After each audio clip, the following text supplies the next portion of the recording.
सरस्वती नमस्तुभ्यं वरदे कामरूपिणी विद्यारंभम करिष्यामि प्रसन्ना भव सर्वदा। कुंभ महाभिषेक के उपलक्ष्य में जो आज अथर्ववेद पारायण चल रहा है, कर हमने अथर्व शब्द का अर्थ देखा कि थर्व किसे बोलते हैं, दुष्ट प्रवृत्तियों को नष्ट करने वाला, इसलिए उसको अथर्ववेद ऐसा कहते हैं। आज जो हम सूक्त पाठ करने जा रहे हैं उसमें प्रत्यंगिरा, विष्णु सूक्त, शिव सूक्त और मैत्रावरुण नाम का जो शक्ति है जिसको हम अपनी भाषा में बिजली बोलते हैं, क्योंकि कुंभाभिषेक क्यों करना चाहिए या शिखर पर कलश क्यों रखना चाहिए, इसका सब वर्णन उस सूक्त में आता है। तो शास्त्र में उसका प्रमुख कारण बताया है कि बिजली का भय न हो समाज को, गांव को, शहर को, इसलिए शिखर प्रतिष्ठापना करते हैं। उसमें अलग अलग धातुओं का उपयोग होता है, जैसे सुवर्ण, चांदी, रजत, ताम्र। जैसे हम हमारे भाषा में कहना हो तो उसे पंच धातु कहते हैं।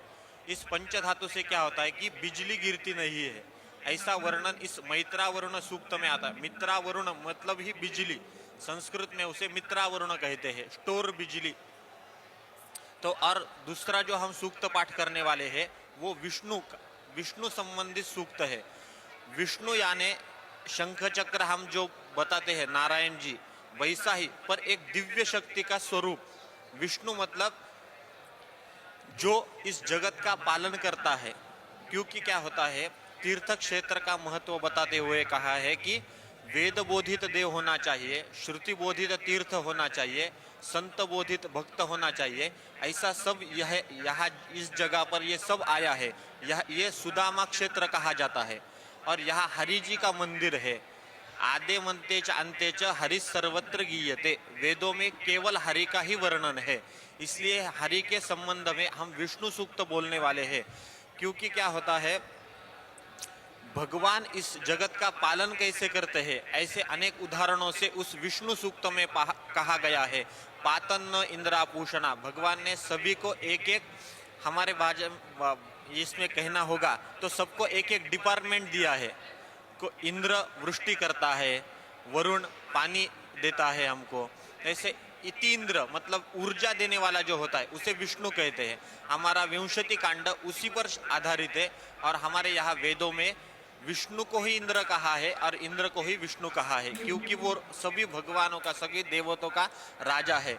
ऐसा सूक्त है। और दूसरा जो है, समाज में दुष्ट प्रवृत्तियों के लोग होते हैं, जैसे राक्षस, कोई भी दुष्ट प्रवृत्ति, उन सभी को नाश होना चाहिए और सनातन संस्कृति का रक्षण हो। इसलिए हमारे यहाँ प्रत्यंगिरा नाम का सूक्त है। इस प्रत्यंगिरा नाम सूक्त में देवी शक्ति को प्रार्थना की है कि जो दुष्ट प्रवृत्तियों के लोग हैं उनका सभी का नाश करो।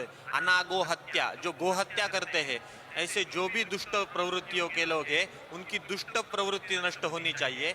अगर प्रवृत्ति नष्ट नहीं होती तो वो दुष्ट नष्ट होना चाहिए, पर पहले प्रवृत्ति नष्ट होनी चाहिए, ये ध्यान रखा है। तो ऐसे विविध सूक्त हम यहाँ अभी पाठ करने वाले हैं। और अथर्ववेद उपासना प्रधान होने के कारण इसमें सभी सूक्त जो है वो जगत कल्याण के लिए प्रकट हुए हैं। उसमें दो शाखा, अनेक शाखा में जो नाम है, केवल अथर्ववेद को ही अनेक नाम है, भेषज, अथर्वण, अथर्ववेद। ये उसमें आए जो विषय आए हैं उसी के उपलक्ष्य में वो नाम रखे गए हैं। तो